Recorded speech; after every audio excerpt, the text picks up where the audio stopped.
Welcome to this new video. इस video में हम डिस्कस करेंगे फिजिकल केमिस्ट्री के topic wise question distribution. Okay, इसके पहले मैंने और दो वीडियो बना चुका हूँ, इनऑर्गेनिक का प्लस ऑर्गेनिक का, दोनों का अलग से सेपरेट से वीडियो आपको आई बटन में ऊपर मिल जाएगा। ओके, तो ये वीडियो इस सीरीज़ में थर्ड वीडियो होगा जिसमें हम डिस्कस करेंगे फिजिकल केमिस्ट्री से टॉपिक वाइज कौन से कितने क्वेश्चन डिस्ट्रीब्यूशन आए थे। तो फर्स्ट स्लाइड देखते हैं। तो फर्स्ट स्लाइड में यहाँ पे इंक्लूड किया है 2 मार्कर क्वेश्चन। ओके, तो यहाँ पे देखिए जो भी रेड मार्क किया है वो क्वांटम केमिस्ट्री है। तो क्वांटम केमिस्ट्री के साथ मैंने यहाँ पे एटॉमिक स्ट्रक्चर को भी इंक्लूड किया है। तो हमें एटॉमिक स्ट्रक्चर के भी आपके क्वेश्चंस क्वांटम में यहाँ पे मैंने इंक्लूड किए। देन आपका थर्मोडायनेमिक्स है, देन इसके बाद स्टैटिस्टिकल थर्मोडायनेमिक्स और काइनेटिक थ्योरी ऐसे से। देन आपका केमिकल काइनेटिक्स है, मॉलिकुलर स्पेक्ट्रोस्कोपी में जनरल स्पेक्ट्रोस्कोपी इंक्लूड है, मीन्स यूवी IR और जो भी इसके NMR के क्वेश्चन आते हैं वो भी इसमें इंक्लूड किए हैं। इसके लिए इसका वेटेज आपको ज़्यादा मिलेगा। साथ ही साथ इसमें आपका vibrational spectroscopy, Raman spectroscopy, rotational spectroscopy वो भी इंक्लूड है। ओके, उसके साथ आपका सिमेट्री और ग्रुप थ्योरी है। Then you have electrochemistry, equilibrium में आपके तीनों यहाँ पे मैंने इंक्लूड किए हैं। देन है solid state chemistry, polymer chemistry, colloids and surface chemistry. Then data analysis nothing but जिसमें आपका एरर, स्टैंडर्ड डेविएशन, मीन वो सब आता है जो एनालिटिकल केमिस्ट्री का स्टार्टिंग पार्ट होता है। तो ओके, तो इसमें आपके यहाँ पे जनरली देखें तो सब टॉपिक से जो ऑलमोस्ट सब क्वेश्चन आते रहते हैं। बहुत कम टॉपिक है जिसको नेग्लेक्ट किया है। यहाँ पे बस मैंने यहाँ पे रेड मार्क में दिया है कौन से टॉपिक क्वेश्चन ज़्यादातर आते हैं। आपका क्वांटम से ज़्यादा आता है, नंबर ऑफ क्वेश्चन ज़्यादा है। थर्मोडायनेमिक है। देन KTG से बहुत कम आते हैं 2 मार्कर में। ओके, फिर भी उसको रेड मार्क भी बहुत कंसिस्टेंट आते हैं। देन केमिकल काइनेटिक्स से ज़्यादा आते हैं, स्पेक्ट्रोस्कोपी तो आता ही है। उसके बाद इलेक्ट्रोकेमिस्ट्री है और सॉलिड स्टेट से ऑन एन एवरेज एक क्वेश्चन आता है। देन आपका सरफेस और कोलाइडल से। ओके, लेकिन इसमें ज़्यादा इंपॉर्टेंट टॉपिक आपके टॉप 5 और 6 है इसमें से। ओके, स्टैटिस्टिकल को अगर नेग्लेक्ट करें तो यह 1 2 3 4 5। ओके, 5 और आपका एक सॉलिड स्टेट से ऑन एन एवरेज एक क्वेश्चन रहता है 2 मार्कर का। ओके, तो देख सकते हैं कि हर बार मतलब इसमें ऐसा नहीं कि जैसे इनऑर्गेनिक ऑर्गेनिक में होता था कुछ टॉपिक में से क्वेश्चन पूछते ही नहीं थे, बहुत रेयरली पूछे थे।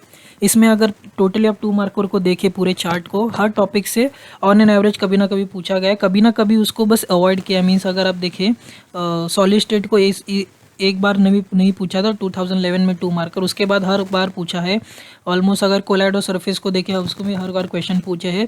डेटा एनालिसिस में ऑलमोस्ट हर बार अल्टरनेटिव्स में क्वेश्चन पूछे हैं। तो सब टॉपिक पे मीन्स टच किया है, सब टॉपिक से क्वेश्चन है, ऐसा नहीं कि कोई टॉपिक पूरा निगलेक्ट किया है। ओके, तो लेकिन ज़्यादातर क्वेश्चन आपके 5 to 6 टॉपिक से ज़्यादा आते हैं। ओके, उसके बाद हम देखते हैं ऑन एन एवरेज कितना क्वेश्चंस आते हैं 2 मार्कर सेक्शन में। ऑब्वियसली आपका क्वांटम से ज़्यादा आता है ऑन एन एवरेज 2 से 3 क्वेश्चन। उसके बाद thermodynamics 1 to 2 question on an average. तो फर्स्ट ये टॉपिक है। सेकंड ये है KTG से प्लस एंड माइनस मैं बोल सकता हूँ, गारंटी नहीं होता कि हर बार आपको 2 मार्कर का स्टैटिस्टिकल से मिलेगा, मे भी 4 मार्कर में मिल सकता है। काइनेटिक्स से एक ऑलमोस्ट होता है guarantee, because on an average देखें तो 1 पॉइंट है, मतलब 1 से 2 क्वेश्चन। देन आपका मॉलिकुलर स्पेक्ट्रोस्कोपी 4th है। सिमेट्री से भी एक topic almost on an average अभी आता है, हर साल आता है। अगर एनालिसिस देखें 2 मार्कर का।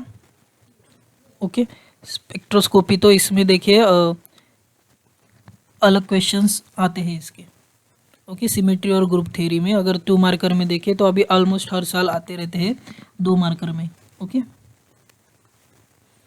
नेक्स्ट देखते हैं आपका इलेक्ट्रोकेमिस्ट्री से भी आते क्वेश्चंस आते हैं। इक्विलिब्रियम में गारंटी नहीं, बिकॉज इक्विलिब्रियम में आपका 3 टॉपिक है। केमिकल आयनिक फेज तो उसका कंटेंट ज़्यादा है लेकिन क्वेश्चंस कम आते हैं। देन आपका solid state on an average questions होता है।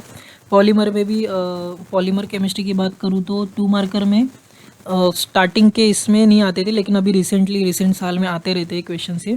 ओके, देन आपका कोलाइड और सरफेस उसमें भी आते हैं। डेटा एनालिसिस तो स्टार्टिंग से अभी भी आता रहता है। तो सब टॉपिक्स में से 2 मार्कर के आते हैं। ओके, उसमें से ज़्यादा तो आपके स्टार्टिंग के 4 या 5 है। ओके, ये पूरा सेट है जिसमें ऑन एन एवरेज हर बार ज़्यादा क्वेश्चन है, स्टार्टिंग के 4 और बाकी सब में भी आते हैं। तो ऐसा नहीं आप कुछ छोड़ सकते हैं, कुछ ओमिट कर सकते हैं, एंड के कुछ टॉपिक ओमिट कर सकते हैं जो आपको लेंदी लगते हैं। तो मेरी राय, मेरा एडवाइस है, अगर आप क्वांटम केमिस्ट्री आपको जमता means you can handle quantum chemistry, you will do it. Okay, otherwise you leave it. Okay, अगर आपको क्वांटम केमिस्ट्री जमता है तो आप वो करिए, अदरवाइज छोड़ दीजिए। बट उसका वेटेज ज़्यादा होता है फिजिकल केमिस्ट्री में। ओके, बाकी टॉपिक से कंपेयर करें तो अगर 4 मार्कर में देखें तो 4 मार्कर में भी सिमिलर है आपके। फर्स्ट क्वांटम है, थर्मो है, स्टैटिस्टिकल यहाँ पे रोल ज़्यादा प्ले करता है, स्टैटिस्टिकल और काइनेटिक के क्वेश्चन आते हैं।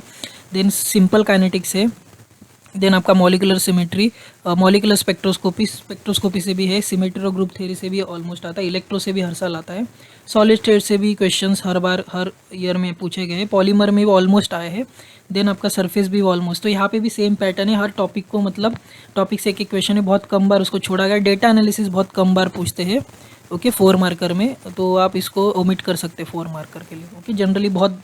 इसके बाद आई थिंक 2015 के बाद तो इसको पूछा ही नहीं गया data analysis for 4 mark, generally पहले पूछते थे 2 मार्कर के लिए, अभी भी पूछते हैं लेकिन बहुत कम हो गया उनका फ्रीक्वेंसी पूछना, ओके। तो उसके बाद आप देख सकते हैं स्टार्टिंग के टॉपिक जो रिपीट है, ओके 5 to 6 टॉपिक ही आपको करने। ऑन एन एवरेज अगर क्वेश्चन देखिए 4 मार्कर में तो कौन से आपका क्वांटम में फिर से, देन वही 4 to 5 टॉपिक से आपके ज़्यादा वेटेज के लिए, लास्ट के ये टॉपिक्स आपके बहुत कम क्वेश्चन है, वह ऑन एन एवरेज 1 क्वेश्चन होता है, एक पॉलीमर का क्वेश्चन होता है, एक सॉलिड स्टेट का क्वेश्चन होता है हर बार, इक्विलिब्रियम से एक होता है, डेटा एनालिसिस अभी कम हो गया है। इलेक्ट्रोकेमिस्ट्री मीन्स ये 5 to 6 टॉपिक 1 2 3 4 5 6 7 ये 7 टॉपिक अगर आप फिजिकल कर रहे हो आपका मेन है तो आपको मस्ट है। अगर आपको क्वांटम नहीं जम रहा है तो मेरी राय कि आप छोड़ दीजिए, मैंने पहले ही बताया, लेकिन उसका वेटेज ज़्यादा होता है हर बार, 4 मार्कर में ज़्यादा वेटेज होता है क्वांटम का। क्वांटम के साथ क्यों? बिकॉज में एटॉमिक स्ट्रक्चर के भी क्वेश्चंस आते हैं कि थर्मोडायनामिक्स में आपका सिंपल थर्मोडायनामिक्स है और क्वालिटेटिव प्रॉपर्टीज़ के 1-2 क्वेश्चंस आते हैं। स्टैटिस्टिकल थर्मोडायनामिक्स में एंट्रोपी या फिर काइनेटिक थ्योरी के है। काइनेटिक्स में ये मॉलिकुलर स्पेक्ट्रोस्कोपी का वेटेज ज़्यादा है बिकॉज उसमें स्पेक्ट्रोस्कोपी टर्म सिंबल ये सब इंक्लूड होते हैं जिसकी वजह से उसका वेटेज बढ़ता है, ओके। तो 6 to 7 टॉपिक्स इसके लिए इंपॉर्टेंट है 4 मार्कर में, और अगर वो नहीं करोगे तो आप ये छोटे टॉपिक भी कर सकते हो, लाइक सॉलिड स्टेट है, पॉलीमर है, देन सरफेस है, ओके इस तरह, बिकॉज इसमें से क्वेश्चन हर बार एक ना दो आते रहते हैं, ओके। अगर आपको फिजिकल नहीं जमता है तो आप इजी टॉपिक भी कर सकते हैं बिकॉज सब टॉपिक से कुछ ना कुछ क्वेश्चन आते हैं। अगर मैं इसकी बात करूँ रेफरेंस बुक की, तो इंडियन ऑथर में जनरली मैंने इतना खुद सुना है कि आर.के. प्रसाद एक अच्छी बुक है इंडियन ऑथर में। फॉरेन ऑथर जाते हो तो आप लिवाइन ले सकते हो, लेकिन लिवाइन की लैंग्वेज मैंने खुद से पर्सनली लिवाइन नहीं पढ़ी, आर.के. प्रसाद बहुत शॉर्ट और बिट्स एंड पार्ट्स में पढ़ी है, ओके। थर्मोडायनेमिक्स देन स्टैटिस्टिकल है, केमिकल काइनेटिक्स है, इसके लिए जनरली पूरी शर्मा पठानिया प्रीफर की जाती है, ओके। बहुत सारे टॉपिक, ये कंसाइज बुक है, मतलब इसमें सब टॉपिक्स आपको मिल जाएंगे, ओके। इनडेट नहीं मिलेंगी लेकिन सब टॉपिक्स को अच्छे से मतलब एमएससी लेवल तक एक्सप्लेन किया गया है, ओके। उसके बाद स्पेक्ट्रोस्कोपी के लिए जनरली बैनुअल प्रीफर करते हैं। अगर आपको बैनुअल नहीं समझ आ रही आप क्लास के नोट से ही प्रिपेयर कर सकते हो। जनरली फिजिकल में क्या कितने आप क्वेश्चन प्रैक्टिस करते हो, आपको फार्मूला कितने अच्छे से याद है, आप फार्मूला कैसे फॉर्मुलेट करते हो एग्जाम में, आपको याद कैसे, आप उसको टैकल कैसे करते हो, आप उसको मैनिपुलेट कैसे करते हो, आप उसको रीअरेंज कैसे करते हो, उसके ऊपर आपका फिजिकल का स्कोर होता है जनरली।